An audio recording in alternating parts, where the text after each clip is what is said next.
It is Friday, I'm DrFlux, so today it's Flux Friday. Let's jump in today's episode with a couple new blasters. Well, one is new, one I just missed, I guess, I don't know. But we're gonna talk about those two blasters. We're also gonna talk about a couple items that were sent in from Frantz Foam Works and give our overall impressions of these really cool looking blasters. So let's go ahead and jump right in to today's episode. So first up, we have a blaster from Dino Squad. Now this looks to be a forward underhanded prime pump action, something with a cylinder in the front that rotates, probably gonna be 8 darts or so. Hoping it has slam fire. It does look like it potentially would have slam fire. I do notice the back of this thing, the stock, which is essentially it's supposed to be the tail of this dinosaur. Essentially it's the Ankylosaurus. Essentially it's the hard-shelled dinosaur. Actually was my favorite dinosaur as a kid. I like the Stegosaurus and I like this one.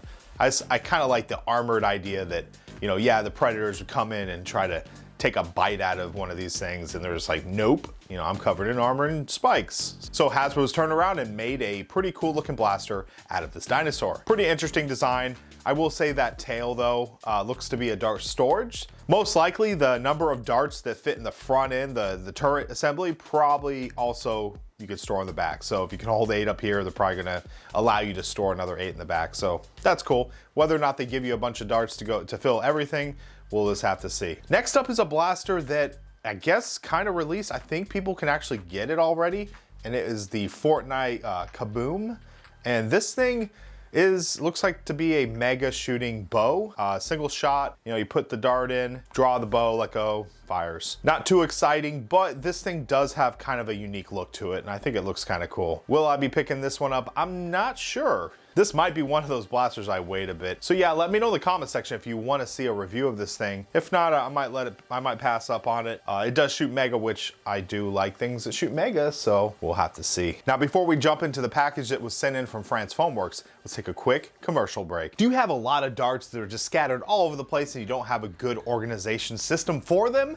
If your answer is yes, then we have a great product for you. Silly Butts has designed some custom oversized dart containers. These oversized dart containers can store a variety of things, including other darts, which is pretty fun. I love how all the original old school darts are in here, like, you know, stuff from Dart Tag or some of the old AccuStrike or Waffle Heads, and even to the newer stuff with like the Dart Zone Pro Dart. It's really cool to see these oversized looking darts, and I think they would actually look great in the lab here in the studio, so I will be picking up some of these. If you would like to pick some up, head over to the Silly Butts Etsy page, link in the description. As always, thank you for watching. So in the package, we have a few things. We have this letter. I'm gonna go ahead and read it. I think this is actually promoting an event that they are holding. So let me just run through it real quick. Greetings to you, the lucky finder of this golden letter from Wilfred Walnut. I shake you warmly by the hand. Tremendous things are in store for you. Many wonderful surprises await you. For now, I do invite you to come to our campus and be our guest for one whole weekend. You and all the others who are lucky enough to find the golden letter, I, Miss W, will conduct you around the campus myself, showing you everything that there is to see. And afterwards, when it is time to leave, you will be escorted home by a possession of large trucks. These trucks, I can tell you, are good. You will be loaded with enough foam flinging goodness to last you your entire household for many years. But this is by no means the most exciting thing that will happen on the days you visit. I am preparing other surprises that are even more marvelous and even more fantastic for you and for all of my beloved golden letter holders. Mystic and marvelous surprises that will entice, delight, intrigue, astonish, and perplex you beyond measure. In your wildest dreams, you could not imagine such things that would happen to you. Just wait and see. And now, here are the instructions. The day I have chosen for the visit is the second day of the month of April. On this day, and on no other, you must come to the factory gates at 9 o'clock sharp in the morning. Don't be late. And you are allowed to bring with you yourself and or guests to ensure that you don't get into mischief. One more thing, be certain to have this letter with you, otherwise you will not be admitted. Yours truly, Miss Wilfred Walnut. In conclusion, we got an invite here. I'll post more information in the description, so if you want to find out any more information as to who's invited, where it's at, all that kind of stuff, that will be in the description of this video. So moving on, we've got this, the String Shot. I've been actually really excited to get my hands on one of these. This is a really cool blaster because the concept that 3D printed blasters are spendy kind of goes out the window with this. This is not an expensive blaster. So if this thing performs well, I'm gonna be very excited. First things first, let's go ahead and throw some darts in a Talon mag. Yes, this thing does take Talon mags. So this is probably one of the cheapest 3D printed blasters you can get your hands on that actually takes Talon mag. I will go ahead and put a link in the description to this blaster on Frantz Foam Works. Let's go ahead and get some tests with this. So, okay, we are loaded. Go ahead and pull it back. This is a stringer. I know a lot of you are pretty familiar with springers and electric blasters and possible like LPA or HPA or other compressed air type blasters, but this one utilizes a bungee. Oh, that's so good. That's really cool. You know what? This thing is actually really quiet. Yeah, so if you want to do some covert ops, a stringer is probably the way to go. Let's grab some chronograph readings. So we got 54.7. I mean, still outperforms some Nerf blasters right out of the box. 70 FPS, that's pretty nice. 64, so that's a little better. So maybe that first one was kind of an outlier. And 56. So yeah, we are basically looking at kind of lower elite, standard elite performance, but the fact that this thing takes a Talon mag is really cool. I think this blaster would really shine in maybe something more close quarters combat, maybe something like a indoor event. But the real thing that I like about this is a very affordable 3D printed blaster. Let's check out the accuracy with this blaster. Oh, and by the way, this thing is called the String Shot. And we're calling it the TAC Mark 1. You can see that this thing basically has a little pistol grip that just wraps around the entire Talon mag. And for its size, it's actually pretty comfortable. But yeah, let's go ahead and see how accurate this thing is.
Next up is this guy. This is a MicroShot for the hobby. I love the idea. We have lots of MicroShots from Nerf. I actually have gotten kind of tired of all the MicroShots that Hasbro offers, but seeing a hobby MicroShot gives me a lot of joy. Very cool. If you don't know what a MicroShot is, this is the Jolt that's just been reskinned. And we all know the Jolt is an amazing blaster. What they've done here is designed, I guess this is it is a Caliburn. Oh, that's so good. So we got the Captain Slug Caliburn here as a MicroShot. And yes, the magazine still comes out, and they gave us dart storage. This little magazine, or this little dart storage holder, holds 2 darts. Oh, it's so cute. It's so cute. And we can see here that you can actually still pull the Jolt out. Like, here's the Jolt, or maybe this is the, this might not be the Jolt. This is probably the yellow, the other one. I forgot what it's called. It's the Alpha Strike little Jolt looking thing. I think they just took the top of it off. Yeah, it just slides right in there. Perfect. This blaster right here, I will be using in, say, like a single shot only type of final round or something where I just need to pull out a single shot. And this is definitely gonna be an eye catcher because a lot of people are gonna pull out, you know, your traditional Hasbro type little blasters, whereas I will pull out a hobby MicroShot, and I think that is really cool. I wanna thank Frantz Foam Works for sending this in. If you would like to pick one of these up, I'll put a link in the description, so head on over there and grab yourself a Caliburn MicroShot. And before we wrap up, let's go ahead and take a look at some community engagement. This week I ran a poll. It's a very standard, easy question. I just said, hey, what is your favorite blaster brand? And out of the options of, you know, we got Nerf, we got Dart Zone, X-Shot, Buzzbee, and of course, Worker. Might as well throw a Worker in there. I wanted to see what is #1. I had a strange suspicion that I knew the answer to this, but I just wanted to see what y'all have to say. So, what do we got? We got the lowest score, 2%, says Buzzbee. Now keep in mind, this is out of 746 votes at the time of filming this video. So 2%'s that's pretty low. Next up, we have X-Shot with 4%. So Buzzbee and X-Shot, out of all of you and the fans that watch this channel, it's only a small 6% say that that is their favorite blaster brand. Come on, guys. I love rooting for the underdog. You know, I love Buzzbee products. I love X-Shot products. Please, guys. Please, X-Shot, Buzzbee. Come on, let's pick up the game. But yeah, next up, we even have Worker with 10%. So Buzzbee and X-Shot combined don't even equal Worker. I didn't even think Worker was going to score that high, but yeah, I mean, they're really producing quite a bit of interesting blasters these days. Next up is Nerf, 25%. Say Nerf is their favorite blaster line. I feel like over the last decade, this has dramatically changed. Obviously, with all that's happened with Dart Zone, it's really pushed down the popularity of Nerf. And an overwhelming 60% of you say Dart Zone is your #1 blaster brand, and I'm gonna have to agree. I think Dart Zone is becoming the #1 blaster brand, so you can go ahead and scrape that off the box from Hasbro and stick it on a Dart Zone box because they truly are becoming the #1 blaster brand. Well, I'm DrFlux. I want to thank you for watching today's video. As always, I want you to be safe and happy foam flinging.